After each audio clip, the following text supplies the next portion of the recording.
As the ECN prepares to conduct the Swakopmund constituency by-election slated for the 12th of August this year, the ECN's chief electoral officer revealed that conducting one by-election in Namibia cost taxpayers around 2.5 million Namibian dollars. From an economic perspective, Mujoro says that the declining voter turnout, particularly during elections for regional council and local authorities, is disheartening for taxpayers. When you look at the question of voter apathy from the economic perspective, when you look at the resources that taxpayers put in, that treasury puts at the disposal of the Electoral Commission to be able to conduct elections, when you look at the millions that we put in the electoral process, in relation to the numbers, I think it's really disheartening.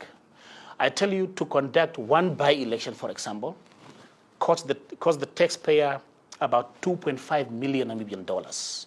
You will get into a situation where on the voters register in a given constituency, there could be 35,000 registered voters as you're preparing for a particular election. Come election day, less than 7,000 people would turn up to vote. We need to understand, are the people not in the constituency on the day of polling? Maybe people move around for all sorts of reasons, looking for opportunities, because maybe times are hard economically.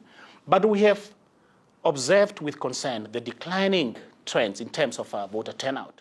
Mujoro says that the ECN has completed the supplementary voter registration in preparation for the by-election for the Swakopmund constituency and is currently conducting the nomination process, which formally started on the 17th of June. As part of the nomination process, interested independent candidates have until the 2nd of July to submit their credentials to the ECN, which will be followed by the printing of ballot papers. In order to achieve greater voter turnout, Mujoro stated that the ECN and its voter education team are in Swakopmund meeting with local communities.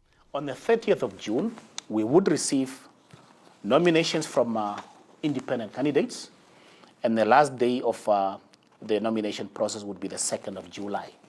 So we are on track as far as this process is concerned. We have our voter education teams on the ground conducting actively voter education, meeting communities, visiting certain locations, following a particular program.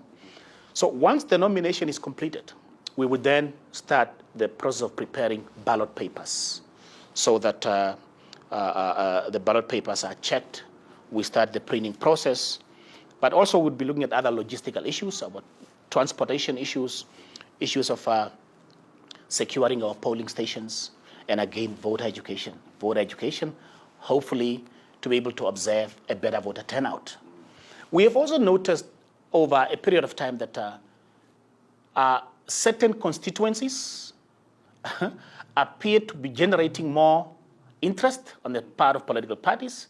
Some constituencies appear to be hotly contested, you know, and I think the same goes for Swakopmund constituency. So I think it's going to be an exciting process. We will do our part as the Electoral Commission to make sure that the playing field is leveled and we uphold our principles and people can trust the process.